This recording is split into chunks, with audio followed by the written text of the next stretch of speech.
E aí, pessoal, voltando para o nosso próximo slide, a gente vai trabalhar agora a invasão holandesa a Sergipe. Então, quando a gente fala de invasão holandesa, a gente sempre lembra, pô, os holandeses invadiram Pernambuco e tentaram invadir Salvador, que era a capital do Brasil naquele período. E aí é interessante lembrarmos que para se invadir Salvador, esses holandeses que se encontravam em Pernambuco, eles vão ter que passar por Sergipe, ok? Então lembrou, invasão holandesa, os holandeses estão em Pernambuco, de Pernambuco eles buscam chegar à Bahia, mas para chegar à Bahia eles vão ter que passar por Sergipe. E aí vamos ter o seguinte, em 1637, os holandeses chegaram à capitania de Sergipe, meus queridos. Então eles chegaram à capitania de Sergipe não com o objetivo de conquistá-la para povoá-la, mas sobretudo com o objetivo de fazer de Sergipe uma base militar holandesa, ou seja, uma base de apoio para que os holandeses pudessem invadir Salvador e, consequentemente, conquistar a capital da colônia naquele momento, né, gente? E aí, dentro desse contexto de guerra, vamos ter a cidade de São Cristóvão com suas casas incendiadas e, principalmente, a sua economia, ela foi abalada. Ela foi abalada por quê? Gente, basta lembrar, você agora está num processo de guerra, de conflito armado entre holandeses versus portugueses. A cidade ela é destruída, então se ela é destruída, obviamente a sua economia vai sofrer um grande baque. Ok, meus queridos? E aí, dentro do nosso terceiro ponto, temos o seguinte, a presença holandesa em Sergipe limitou-se a investidas em busca de gado, metais preciosos e combate às tropas luso-brasileiras, gente. Então, por que ela vai se limitar principalmente ao gado? Gente, o gado ele vai servir para alimentar as tropas holandesas. Metais preciosos todo mundo queria encontrar aqui no Brasil naquele período, né? E os holandeses, como não são bestas, eles objetivavam encontrar os tais metais preciosos, ouro, prata, diamantes, enfim, outras pedras preciosas, né? Mas, principalmente, a presença holandesa em Sergipe se deu com o embate, ou melhor dizendo, com o combate com as tropas luso-brasileiras. Quando eu falo luso-brasileiras, eu quero dizer as tropas compostas por portugueses e brasileiros que lutaram aqui em Sergipe, mas principalmente na cidade de São Cristóvão, que era o principal centro administrativo, econômico de Sergipe naquele momento. Então, para os holandeses, era importante você ter São Cristóvão sob o seu domínio, ok? E o nosso último ponto desse slide diz o seguinte, até o ano de 1654, Sergipe ficou abandonada pelas autoridades portuguesas e holandesas. Então é interessante que esse processo de invasão holandesa começa lá em 1637, mas você vai conseguir identificar que até 1654 você não tem uma definição ainda, ou seja, as autoridades portuguesas não tinham lá seus grandes interesses mais em São Cristóvão, ou melhor dizendo, em Sergipe. Como também os holandeses não vão ter mais interesse em Sergipe, gente. Ok? Então, é bom lembrar que tivemos sim uma invasão holandesa em Sergipe, na cidade de São Cristóvão. Quando isso ocorreu? O ano de 1637. Ok? Então, é isso que eu quero que vocês assimilem. Beleza, pessoal? Alguém tem alguma dúvida aí?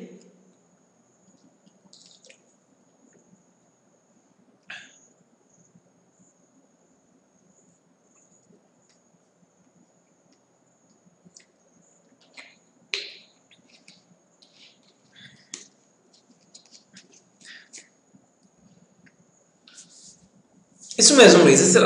Eles vieram por Pernambuco, Alagoas, Sergipe. Então, eles vieram de Penedo, eles, pelo Rio São Francisco, eles vão buscar uma saída para o mar, vão chegar a Sergipe, via mar, adentram o rio e conseguem chegar à cidade de São Cristóvão. Beleza?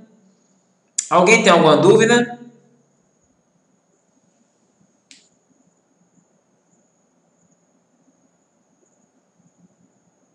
Mas, Luiz, é o tipo de informação que dificilmente eles vão cobrar no slide, ou melhor dizendo, no concurso. Cadígila, Melena, você não conseguiu entender qual parte da explicação? Você quer que eu repita o slide todo? Então, vamos lá. Gente, ó, Repetindo o slide, porque algumas pessoas disseram que travou a explicação. Bom, vamos lá. Em 1637, os holandeses eles vão chegar à capitania de Sergipe com o objetivo de conquistar a capital do país naquele momento, que é Salvador. Então, São Cristóvão, ele entra nessa situação, ou melhor dizendo, a cidade de São Cristóvão entra nessa situação como uma base militar holandesa para que se possa daí invadir Salvador, gente. Então, é interessante que dentro dessa base, você vai ter uma política também de terra arrasada, como o colega já falou aqui, que é justamente você destruir a cidade para que você não ofereça condições para que os holandeses possam habitá-la, ok? E aí, quando você incendia a cidade de São Cristóvão, você também tem uma economia já formada, sendo abalada, sendo prejudicada. Bom, e aí, essa presença holandesa em Sergipe, ela vai se limitar também a investidas de gado, porque você precisa do gado para alimentar as tropas, eles vão buscar os metais preciosos, mas principalmente esses portugueses eles vão buscar dar combate às tropas luso-brasileiras, ou seja, as tropas de brasileiros e portugueses. Bom, e aí é interessante observarmos que esse processo começa em 1637, mas ele vai até 1654. E aí é interessante observarmos que Sergipe fica meio que abandonado durante esse período, porque não fica sob um domínio holandês, mas também você não tem a coroa portuguesa administrando Sergipe, né? Então, meio que, digamos assim, Sergipe ficou um caos. E aí vocês podem estar se perguntando como esses holandeses chegaram a Sergipe. Então, eles provavelmente vieram de Pernambuco, Alagoas, Alagoas, Sergipe, né? Ok? Sempre por mar.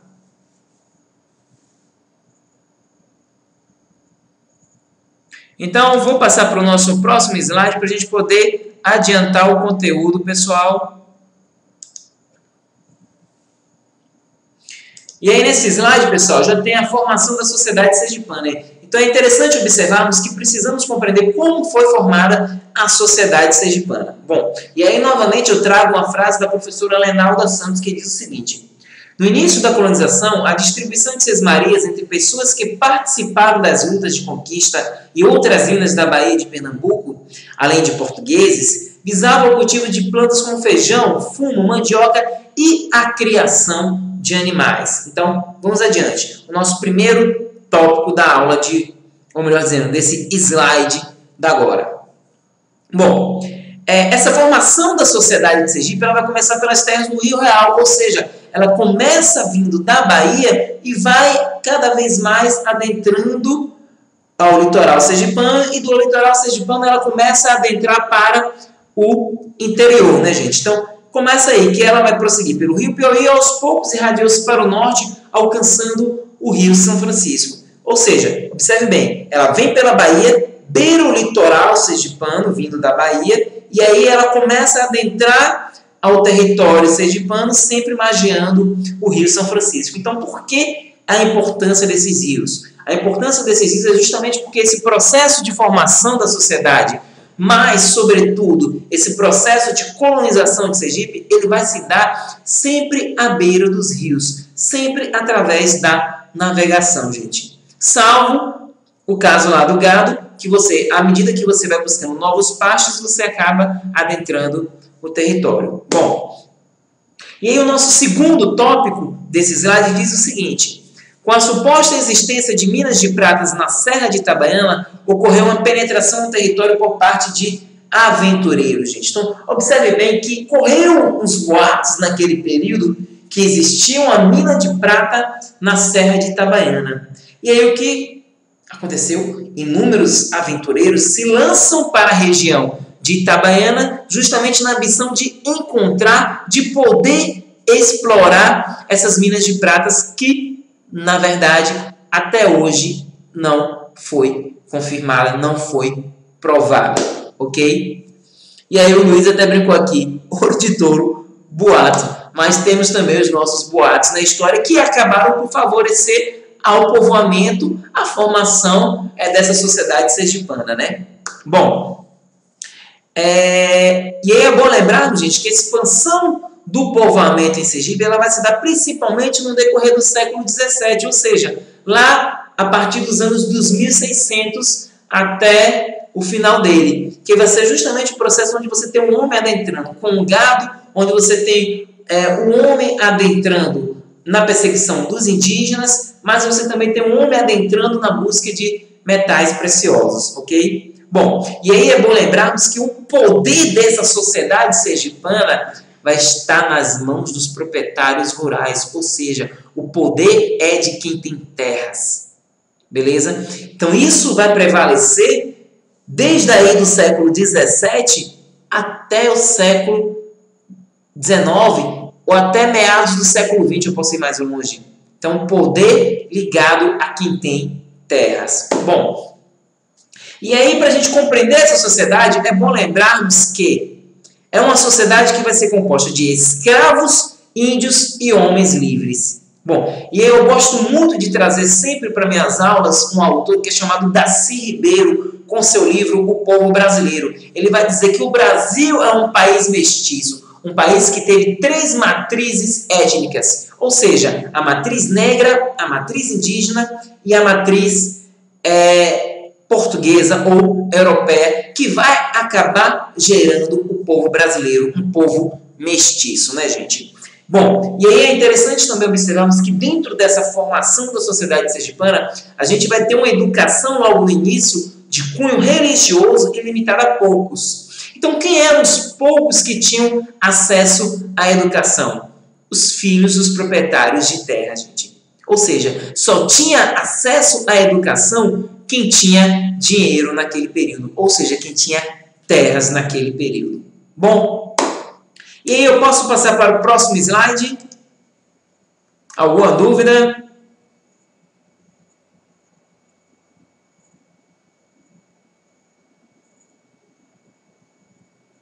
Então, gente, já mudando para o nosso próximo slide, meus queridos.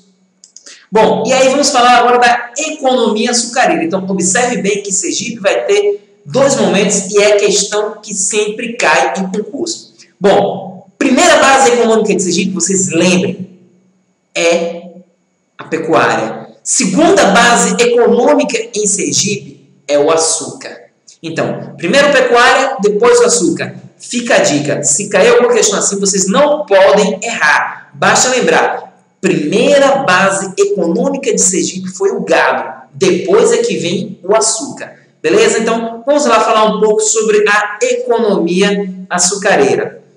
Cadígila, a gente pode dizer o seguinte, que o gado ele vai começar lá no século XVII e ele vai até o finalzinho do século XVIII como sendo a principal base econômica. E a gente vai ter o crescimento dos engenhos, o crescimento da produção açucareira no século XIX. Ok? Conseguiu compreender, Cadígila? Confirma aí, por favor, minha linda. Para que eu possa avançar no conteúdo. Beleza? Então vamos lá, gente. Bom, e aí o nosso segundo tópico diz o seguinte.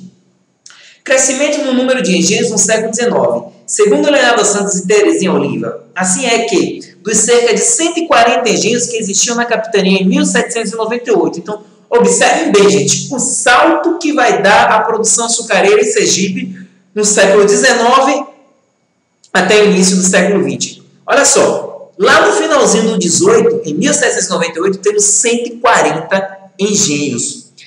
Já quando a gente chega no início do século XX, o número de engenhos em Sergipe chega a ser estrondoso, ou seja, você pulou de 140 engenhos para 700 engenhos em Sergipe. Ou seja, a produção açucareira cresceu consideravelmente em Sergipe. E se cresceu consideravelmente em Sergipe, é porque foi a principal base econômica de Sergipe. E aí a gente na história brinca dizendo que Sergipe foi na contramão da história.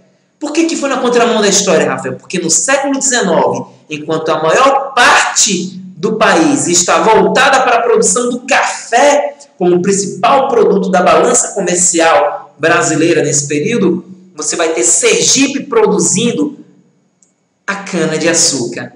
Ou seja, enquanto lá o sul e o sudeste está bombando com café, Sergipe vai estar bombando com a cana-de-açúcar no século XIX e até iníciozinho do século XX. Beleza, meus queridos? E aí temos as principais regiões produtoras de açúcar, que são a região do Contiguiba, os vales do rio Japaratuba, Sergipe e Vaza Barris. Então, basta lembrar, gente, que geralmente as principais regiões produtoras de cana-de-açúcar em Sergipe vão ser regiões próximas ao litoral sergipano, nunca distantes do litoral sergipano. Ok? Então, pegar o mapa, vamos aqui citar algumas cidades: Laranjeiras, Divina Pastora, Maruí, Itaporanga da Ajuda. Então, são regiões que você acaba tendo uma produção muito mais voltada para o açúcar naquele período. Beleza? Bom, e aí quando a gente fala de produção de açúcar, a gente tem que lembrar de um outro ponto determinante. No gado, tínhamos a utilização da mão de obra livre.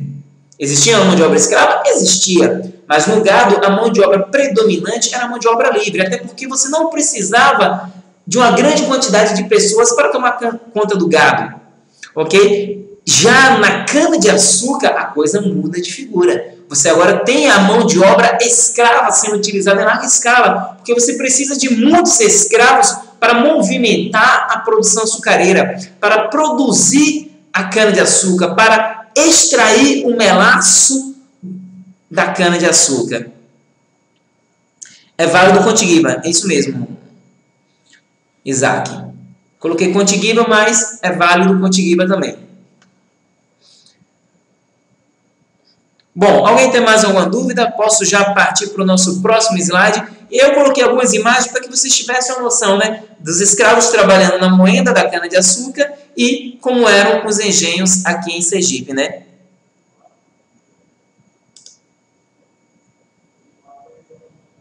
Bom, e aí vamos falar um pouco de Sergipe no século XIX. Particularmente é meu século de paixão, porque eu amo de coração, mas vamos lá trabalhar Sergipe no século XIX. Bom, Sergipe ela adentra ainda o século XIX subordinada à Bahia, ou seja, Sergipe ainda não havia alcançado a sua emancipação política da Bahia. Ou seja, tudo o que acontecia aqui, você tinha que se reportar à Bahia, seja de forma política ou seja na questão econômica, ok? Então, Sergipe vai conseguir a sua emancipação através de uma carta régia assinada por Dom João VI em 8 de julho de 1820, gente.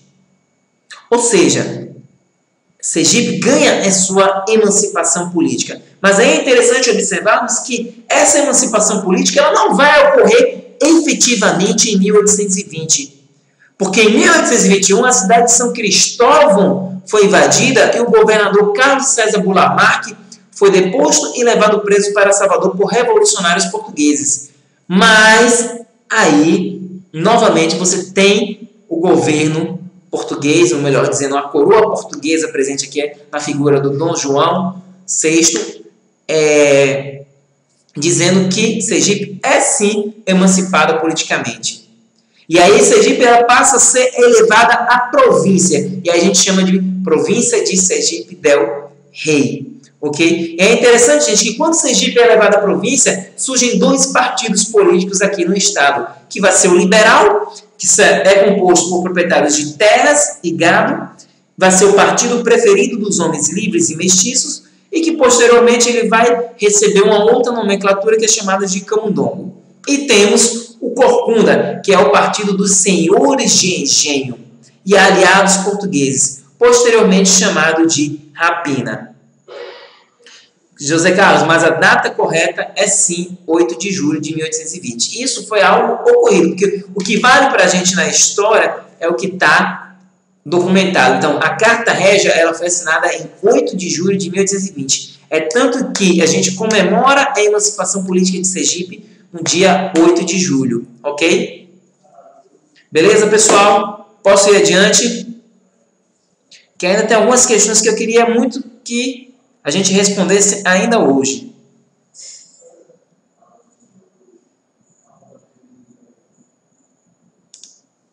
Bom, gente, indo para o próximo slide. E aí, ainda falando de Sergipe no século XIX, é interessante observarmos que em 1855 vamos ter a transferência da capital. Ou seja, você vai tirar a capital da cidade de São Cristóvão e mudar a capital para a cidade, ou melhor dizendo, para a vila de Santo Antônio, que como era chamada Aracaju. E aí, através de digamos assim, de um projeto ambicioso do presidente da província de Sergipe, que era o senhor Inácio Joaquim Barbosa, você vai transferir a capital de São Cristóvão para Aracaju. E aí eu pergunto agora a vocês, por que essa transferência da capital de São Cristóvão para Aracaju?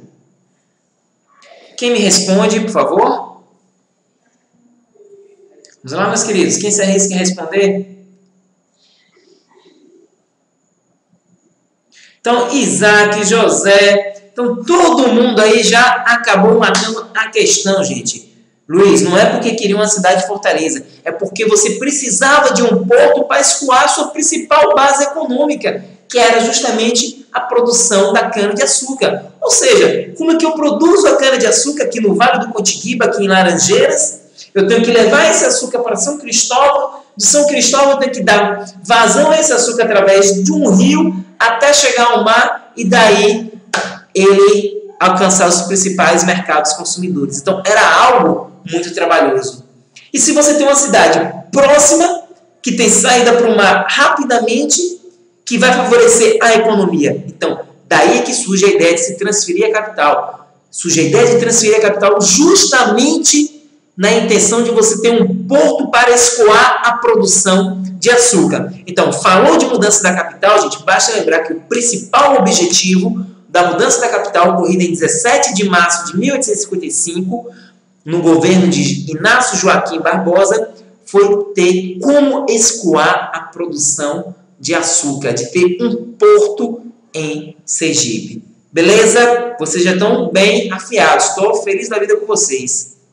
Bom, e aí o nosso terceiro ponto, ou melhor dizendo, desculpe, nosso segundo ponto aqui no slide diz o seguinte: a Guerra de Secessão nos Estados Unidos da América incentivou a produção de algodão. Então, ou seja, a guerra entre o Sul e o Norte nos Estados Unidos, uma guerra meio que separatista ali dentro, né, um conflito lá dos americanos, que a gente não precisa compreender isso muito bem para compreender Sergipe, vai gerar o quê? Vai gerar uma demanda no mercado, uma necessidade no mercado de se ter algodão. E aí o que acontece? Algumas cidades em Sergipe começam a produzir algodão ambicionando o mercado exterior, o mercado que precisa do algodão. E aí eu posso dizer o seguinte, que esse algodão ele vai ser plantado principalmente nas cidades de Itabaiana, Frepal, aquela região ali do agreste sergipano, vai ser uma região que vai se destacar na produção de algodão. Uma produção que visa um mercado externo. Chega a ser a principal base econômica de Sergipe? Não. Ainda a principal base econômica é a cana-de-açúcar. Se aparecer uma questão que a segunda base econômica durante o conflito da Guerra de Secessão foi o algodão em Sergipe, aí vocês podem marcar, ok? Bom, e aí é interessante, pessoal, lembrarmos que nesse período, já no finalzinho do século XIX, começa a emergir no Brasil, começa a surgir algumas ideias no Brasil de se instituir uma república. Mariana, a pecuária ela decai, ela não é mais a principal base econômica. Então, é bom lembrarmos que já a partir de 1850 em diante, vamos ter, primeiramente, a cana-de-açúcar. Em segundo lugar, vamos ter o algodão, por causa da demanda de mercado. E aí, depois, temos a pecuária. Então, temos agora dois produtos na base econômica de Sergipe. Ou melhor dizendo, a cana-de-açúcar e o algodão. Okay? A pecuária acaba decaindo. O boom da pecuária vai até o finalzinho do século XVII. Quando a gente entra no... vai até o finalzinho do XVIII. Quando a gente entra no XIX... aí é que temos a cana-de-açúcar surgindo a todo vapor. E aí, na segunda metade do 19, a gente tem a produção de algodão. Pronto, Khadija, ela disse tudo. Século XIX, cana e algodão. Lembrou? Bem, ótimo. É isso que eu quero que vocês consigam compreender. Vocês vão matar as questões assim, de forma objetiva. Não vamos perder tempo fazendo leituras e mais leituras exageradas a gente pode, de forma objetiva, mostrar a vocês como é aprender história de Sergipe. Valeu, Cadígila, você resumiu tudo que eu queria falar agora. Bom, e aí, gente, eu estava falando aqui que já no finalzinho do 19, vamos ter ideias republicanas surgindo no Brasil, ideias que começam a emergir cada vez mais forte, e aí você tem a criação de alguns clubes republicanos nas cidades de Estância, Laranjeiras, Itaporanga, Maruí e Propriá. Mas sabemos que efetivamente a proclamação da República ela só vai ocorrer em 1889, não é isso? Bom, e aí muita gente pode estar se perguntando, bom, Sergipe tem uma elite agora, uma elite rica, uma elite que fez fortuna através da cana-de-açúcar, mas que também fez dinheiro através do algodão. Então essa elite em si, ela vai mandar os seus filhos estudar aonde? Então é interessante observarmos que os filhos da elite sergipana, eles vão estudar principalmente em duas faculdades nesse período, que é a Faculdade do Direito no Recife e a Faculdade de Medicina na Bahia. Ok? Isaac, pouquíssimos foram sergipanos que foram estudar na Europa nesse período. Então, se a gente falar de elite sergipana onde estudava, basta lembrar Bahia e Recife. Bahia, Medicina, Recife, Direito. Alguns, como no caso aqui, o Silvio Romero, foram estudar Direito no Rio de Janeiro, mas o grande quantitativo acabava ficando entre Bahia e Pernambuco pela proximidade com o estado de Sergipe. Beleza? Bom, e aí, pessoal, eu coloco alguns intelectuais sergipanos deste período do século XIX, né? Aí eu elenco o Tobias Barreto, que foi professor na Faculdade de Direito lá no Recife. Temos o Manuel Bonfim, o Silvio Romero, o Messino Bessa, Fausto Cardoso, Felisberto Freire, João Ribeiro, entre outros intelectuais sergipanos que marcaram esse período. Então, é bom lembrarmos, gente, que eu ainda não ouvi nenhuma questão falando desses intelectuais sergipanos. Então, acredito que também não caia nenhuma questão relativa a isso agora. Mas acredito que sim, que caia falando sobre a cana-de-açúcar como principal produto da economia sergipana no século XIX. Ok?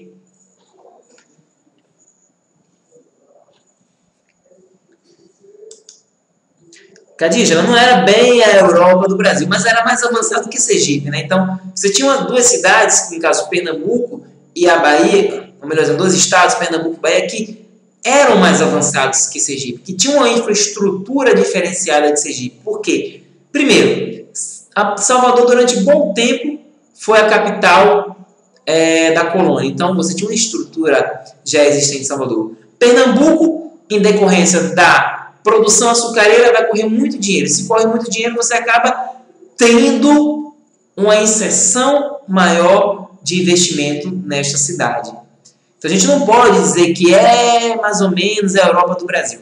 Não é bem por aí. Ok? Então vamos adiante. E aí, gente, já vamos entrar agora em Sergipe no século XX. Então, observe bem que nessa aula de hoje a gente pegou lá Sergipe de 1500 e a gente já está entrando aqui no século XX, ou seja, do 16 ao século XX. Olha só que legal, né? A viagem histórica que a gente conseguiu fazer em nossa aula. Bom, aí temos o primeiro tópico. Durante a Primeira República, que vai de 1889 a 1930, prevaleciam os interesses dos proprietários de terra. Então, obviamente, gente, Sergipe vai ser dominada pelos proprietários de terra, eu diria até a década de 60, praticamente, do século XX. Você vai ter os proprietários de terras ditando a política em Sergipe, através do coronelismo, através do voto de cabresto, enfim. Eles continuam no poder, eles continuam tomando conta do poder que já não é mais província, já é no estado de Sergipe. Bom, e aí é interessante que o século XX, Sergipe entra sendo marcado pelo período olimpista, ou seja, o Monsenhor Olímpio Campos ele vai comandar a política local entre os anos de 1879 a 1906. Ou seja, quando você tem uma mudança no regime político brasileiro que sai do Império para a República, a figura do Monsenhor Olímpio Campos surge como principal líder político em Sergipe. E é interessante que quando ele surge como principal líder político em Sergipe, ele vai buscar defender os interesses dos senhores de engenho. Ok? Então ele vai buscar defender os interesses da elite. E aí eu coloco que o Olímpio Campos ele foi também governador, mas ele foi senador por Sergipe também. E é interessante que nesse momento, quando ele está como senador, ele deixa o seu irmão Guilherme de Souza Campos como o governador de Sergipe. E é justamente quando o Guilherme de Souza Campos está como governador de Sergipe que vai surgir a figura aqui desse nome aqui, ó, o Fausto Cardoso. O Fausto Cardoso ele vai se tornar oposição ao governo de Olímpio Campos. Ele vai se tornar oposição ao governo do Guilherme de Souza Campos, que é irmão do Monsenhor Olímpio Campos. E é interessante que o Fausto ele surge para defender os interesses dos funcionários públicos. Ele surge para atender os interesses dos comerciantes e de alguns proprietários de terras. E aí temos agora um embate entre dois partidos políticos, que é o CABAU, que era o partido do Olímpio Campos, e o PEBA, como era conhecido, o partido do Fausto Cardoso. Então é interessante observarmos que esse embate político ocorrido em 1906 vai causar uma tragédia em Sergipe. A primeira tragédia ocorre quando Fausto Cardoso, junto com alguns homens armados, invadem o palácio do governo e depõem o Guilherme de Souza Campos. E aí o Monsenhor Olímpio Campos, como senador, como uma figura respeitada na política sergipana e na política brasileira daquele período, consegue que o governo federal envie tropas para Sergipe. E aí dizem que de forma acidental um soldado dispara um tiro que acerta o Fausto Cardoso e Fausto Cardoso acaba morrendo, né, gente? Em agosto de 1906. Ok? Então é interessante que tem uma frase que o pessoal diz que quando o Fausto Cardoso morreu, ele vai caminhar do palácio, que hoje é o Palácio Museu Olímpio Campos, até onde hoje é a agência da Caixa Econômica ali, para quem conhece. E aí ele faz um discurso, ele pede um copo com água e diz: bebo a alma de Sergipe. Aí bebe a água e posteriormente ele morre, né? E aí os filhos de Fausto Cardoso, buscando vingança, vão emboscar o Monsenhor Olímpio Campos quando este voltava do Senado no Rio de Janeiro para o hotel, em uma rua, vão emboscar ele e vão esfaquear e vão matar o Monsenhor Olímpio Campos, gente. Então observem bem que o ano de 1906 foi marcado por a morte de duas figuras políticas importantes em Sergipe, que foi o Monsenhor Olímpio Campos, assassinado pelos filhos de Fausto, e o Fausto Cardoso, assassinado, dizem que acidentalmente, por um soldado, né? Bom, e aí, alguém tem alguma dúvida?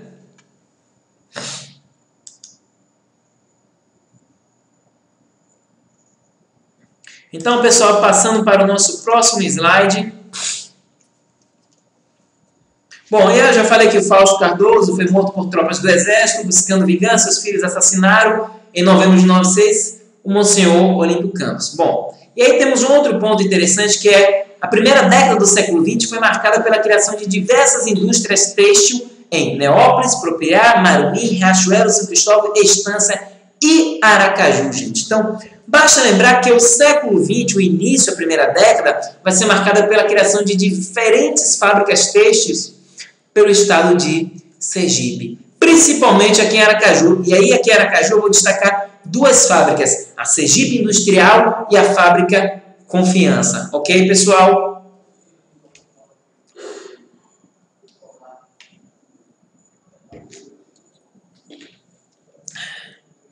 Isso, Isaac. Essas duas fábricas elas vão se localizar num bairro industrial. Então, o bairro industrial ele vai ter a Sergipe Industrial e a Fábrica Confiança. E é interessante que o bairro industrial vai concentrar também alguns membros da elite aracajuana naquele período, mas também no bairro industrial e aí você subindo para a região que hoje é o bairro Siqueira Campos, é que você vai ter a classe proletariada residindo neles, né? Ok? Beleza, Isaac? E aí, meus queridos? O nosso terceiro tópico diz o seguinte: em 13 de julho de 1924, os militares tiraram Graco Cardoso do poder. Então, observe bem, temos Graco Cardoso no governo de Sergipe. Isso aí, essa questão dos militares depor o governo, está dentro de um contexto maior que é chamado de tenetismo, ou seja, a revolta tenentista. Então, esses tenentes ou melhor dizendo, esses militares chefiados por Augusto Maynard, eles dão um golpe de Estado, depõem o governo de Graco Cardoso e buscam tomar o poder do Estado de Sergipe. Só que esses militares, eles vão ser derrotados porque é a elite sergipana vai mandar homens armados para Aracaju para restituir o governo de Graco Cardoso. O próprio governo federal ele vai mandar tropas para que se restitua o governo de Fausto Cardoso. É tanto que a Avenida 13 de Julho ela leva esse nome porque tivemos uma batalha ali, onde hoje é as imediações da 13 de julho, né? Que antigamente era chamada de Praia Formosa. Ok? Bom, e aí, pessoal, posso ir adiante? Alguém tem alguma dúvida?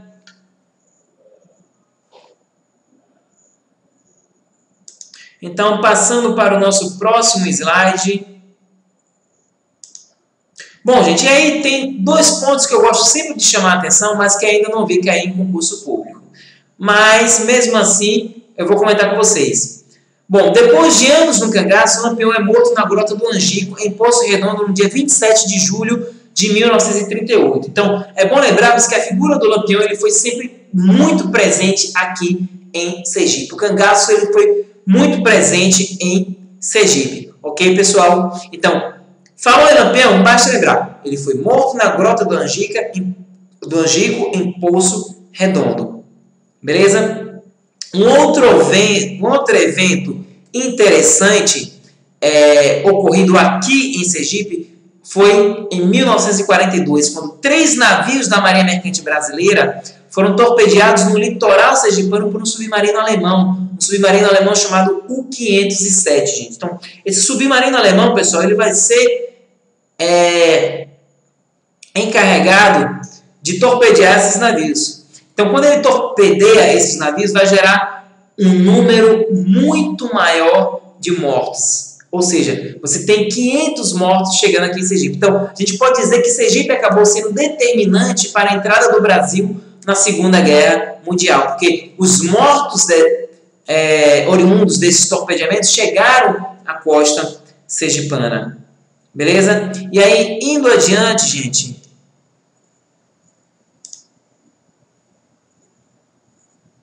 a gente já vai começar a entrar nas questões. E aí eu vou responder rapidamente essas questões com vocês para a gente poder encerrar a nossa aula de hoje, beleza? Então vamos lá. Primeira questão é de uma prova da FUNCAB de 2011. Eu vou ler a questão para vocês e vocês vão me dizer qual é o item correto. A história econômica de Sergipe passou por diferentes fases produtivas com diferentes produções majoritárias. Até o início do século XVIII, o principal suporte econômico da província de Sergipe baseava-se na seguinte produção. Vamos lá, gente? E aí vocês responderiam qual letra nesta questão? E olha que está dentro do que a gente discutiu em nossa aula. Poxa, galera, fiquei feliz com vocês. Estão de parabéns. Estão acertaram. É a pecuária, gente. Se eu me colocasse aqui que no século XIX, depois do século XIX, ou melhor dizendo, se ele colocasse que a partir do século XIX, aí a gente poderia marcar a letra A, que é a cana-de-açúcar. Mas como ele coloca que até o início do século XVIII, a gente pode marcar sem medo de ser feliz, que é a pecuária. Beleza, gente? Então, vocês acertaram essa primeira questão de hoje. Então, vamos para a segunda questão? Bom, vou ler a questão. É da UNB-CESP. Geralmente são questões um pouquinho mais complicadas, né? Uma prova de 2008. O final do século XVI é marca inicial da formação do atual estado de Sergipe. Lutas entre colonizadores e índios, além da figura de Cristóvão de Bastos, ele colocou aqui errado, mas é Cristóvão de Barros, viu? compuseram um enredo daquele momento histórico e suas consequências no tempo. A respeito desse assunto, julguem os itens que se seguem. 1. A formação histórica de Sergipe está bastante vinculada à possessão de Seis Marias aos colonizadores que venceram as guerras contra os índios. 2. A fundação da cidade de São Cristóvão remete à personagem histórica de Cristóvão de Barros, Cristóvão de Barros, que liderou as lutas contra os índios em fins do século XVI. 3. Por não ter tido qualquer participação na economia açucareira, Sergipe foi a última área do Nordeste a ser colonizada por Portugal. 4. A criação do gado com mão de obra intensiva africana foi base do povoamento de Sergipe. 5. A Estrada da Boiada e o Rio dos Currais constituem símbolos históricos da dinâmica empreendida pela economia sergipana no período colonial inicial, gente. E aí, o que é que vocês marcariam? Lembre que aqui, esqueci de colocar, peço desculpa a vocês, mas é A, B, C, D, E. Qual itens vocês marcariam?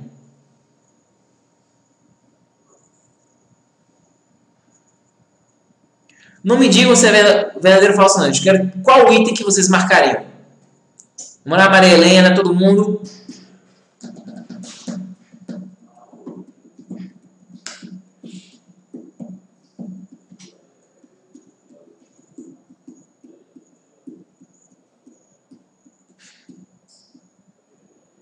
Então, pessoal, quem marcou a letra A acertou a questão. Então, vamos lá, vamos ver onde que vocês erraram. Na letra A, diz o seguinte, que o item 1 e o item 2 é verdadeiro. A gente não tem nem o que comentar, mas vamos comentar o que vocês erraram. Vamos lá. 3. Por não ter tido qualquer participação na economia açucareira, Sergipe foi a última área do Nordeste a ser colonizada por Portugal. Gente, como é que isso vai ser verdade, gente? A gente sabe que Sergipe foi uma das áreas colonizadas por Portugal. Basta você lembrar da figura do Cristóvão de Barros, que veio com tropas portuguesas para aqui, para Sergipe. Com tropas com portugueses que ele depois doou terras para esses seus soldados. Para justamente o quê? Povoar o território sergipano. E a gente vai dizer que isso é errado? Não. Entendeu? E aí, onde que pega é por dizer que Sergipe não teve participação na economia açucareira. O grande erro da questão está justamente não somente aí na questão que Sergipe realmente não teve grande participação na economia açucareira, mas o grande erro da questão está por dizer que Sergipe foi a última área a ser colonizada pelos portugueses, ok? Então o erro aí está onde diz Sergipe foi a última área do Nordeste a ser colonizada por Portugal. A gente viu que não. Que a partir do momento que você tem a figura do Cristóvão de Barros aqui, você tem uma colonização portuguesa aqui em Sergipe. Ok? E aí o outro item que ele marca como falso é o item 4. A criação do gado com mão de obra intensiva africana. Gente, a gente viu anteriormente que a mão de obra utilizada na produção, ou melhor dizendo, na criação do gado, foi justamente a mão de obra livre. Não foi uma mão de obra intensiva africana. Ok? Então, o erro está aí. Mão de obra intensiva africana. E aí, o item 5, que ele marca como verdade, basta você lembrar que a Estrada da Boiada e Rio dos Currais são referências ao período em que Sergipe tinha sua economia voltada para a pecuária. Então, se cair alguma referência, Estrada da Boiada e Rio dos Currais, vocês podem marcar porque está referente à pecuária dentro dessa questão. Ok? Então, por isso que o item 5, ele é verdade. Beleza? L marcou. A africana foi na cana no século anterior, certo? L, a africana ela vai ser no século bem posterior, no século XIX. Lembra que a gente está falando aqui na questão do século XVI. A mão de obra africana ela começa a ser utilizada no século XIX, ok? E aí, gente, vou passar para a próxima questão. Bom, os primeiros europeus que tentaram colonizar o solo sergipano, tentando a margem do processo de colonização portuguesa, extraíram para o Brasil foram os. Olha, bem a questão, ele vai dizer, os primeiros europeus que tentaram colonizar o solo sergipano, tentando a margem do processo de colonização portuguesa, ou seja, mesmo sabendo que existiam os portugueses, mas tentando ali por parte, meio que escondido, meio na surdina, foram quem? E aí não tem nem o que discutir, porque a gente trabalhou essa questão aqui no nosso conteúdo. E eu estou mostrando a vocês, a partir dessas questões aqui, que são questões que caíram em provas já realizadas com conteúdo de História de Sergipe, o que pode vir a cair na prova de vocês. Ok, meus queridos? Então, quem marcou a letra D? Franceses? Acertou. Vocês estão de parabéns.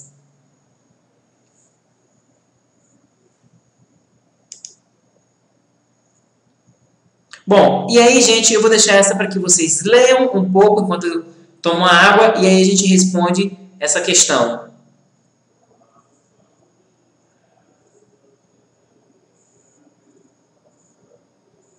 Vamos lá, pessoal? Lendo a questão aí para a gente poder responder ela.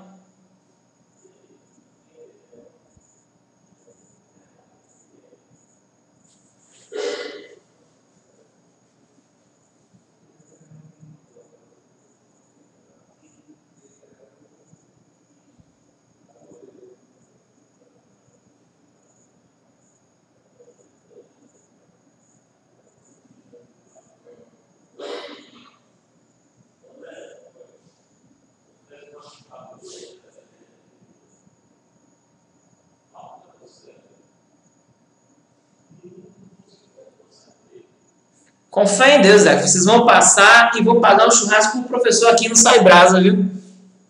Pra gente comemorar a aprovação de vocês. Mas vamos lá, meus queridos. Já leram a questão?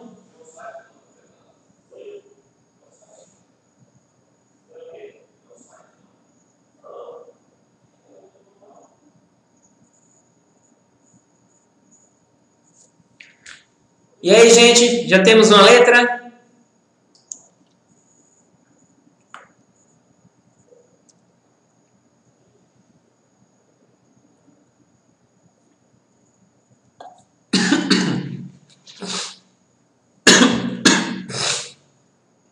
Então, gente, aí já é uma questão da Consulplan, de uma prova de 2005, realizada aqui em Sergipe, né? E aí, vocês marcariam qual letra? Leiam bem a questão.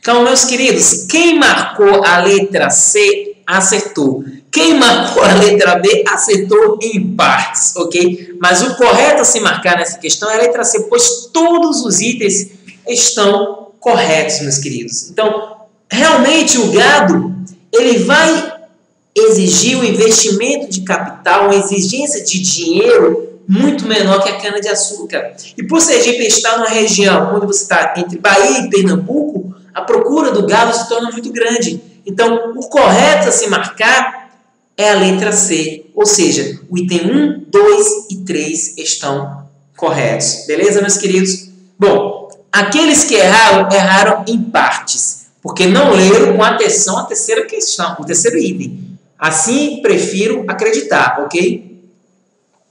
Então, eu vou mudar aqui para nossa...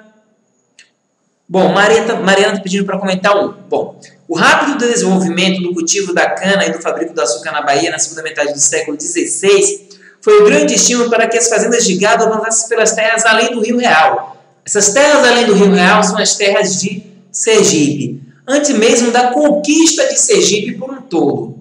Nos engenhos, o gado era usado para fazer rodar as moedas de onde se extraía o caldo, depois transformado em açúcar, e para transformar a cana desde os canaviais até, ou melhor dizendo, para transportar a cana desde os canaviais até os galpões onde ficavam as máquinas. Era ainda o gado que fornecia a carne para a alimentação dos seus deslocamentos e do açúcar para os portos de embarque, gente. Então, a questão 1, ele está mostrando o seguinte, que pelo fato da Bahia ser um grande produtor de cana-de-açúcar, Sergipe ele começa a produzir o gado para suprir as necessidades da Bahia. Ok, Mariana? Conseguiu compreender o item 1?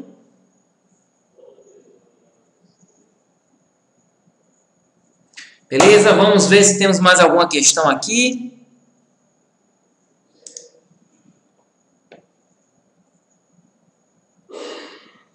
E aí, uma questão da Fundação Carlos Chagas de 2003. Geralmente a Fundação Carlos Chagas, quando bota a questão em prova, bota na jugular mesmo, né? Bota para lá. Mas eu vou ler essa questão para vocês.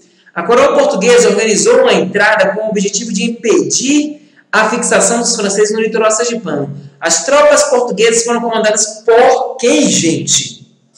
E aí não tem o que errar nessa questão, que é a figura do Cristóvão de Barros, ok? E essa figura do Cristóvão de Barros vai ser aquela mesma figura que fundou a cidade de São Cristóvão. É a mesma figura que vai doar as terras para os seus soldados para favorecer o povoamento de Sergipe, ok? Então, aí não tem nem o que errar essa questão. Se vocês errassem, olha, um cascudo na cabeça de cada um. Então, questão, vocês acertaram, é a letra D. E aí, acaba a aula de hoje. Espero que a gente esteja aqui novamente na próxima quarta. E aí eu coloquei uma foto, uma imagem para descontrair, mas também para chamar a atenção de vocês, que está aí a bonzena, né, do Toma Lá da Cá, e tem a seguinte frase: o que os olhos não veem, cai no concurso. Então, gente, estudem tudo. Não vão fazer que nem o cara que eu fui comprar um webcam hoje, que chegou e disse, poxa, eu conversando com ele, disse que estava precisando de um webcam melhor para poder dar aula e tal. Aí ele falou o seguinte comigo, que justamente a parte da minha história foi que derrubou ele no concurso da Polícia Militar. Então, lembre-se, vocês têm que estudar todos os conteúdos para passar no concurso. Porque, às vezes, uma questão que você deixa de responder é aquela questão que te tira do concurso. Ok? Isaac, a gente vai ter exercícios. Então, à medida que a gente for trabalhando os conteúdos, eu vou estar sempre trazendo mais exercícios. E as nossas últimas aulas vai ser somente de responder exercícios com vocês, entendeu? Então, não esquentem que a gente vai estar sempre trabalhando exercícios aqui no final das nossas aulas e também vamos ter mais exercícios no final do nosso conteúdo. Ok? Meus queridos, uma boa noite. Obrigado por vocês estarem aqui presentes, assistindo a nossa aula em plena quarta-feira à noite. Espero que tenham gostado. Se não gostaram, falem que eu vou procurar melhorar a qualidade da nossa aula. Uma boa noite, um forte abraço em todos.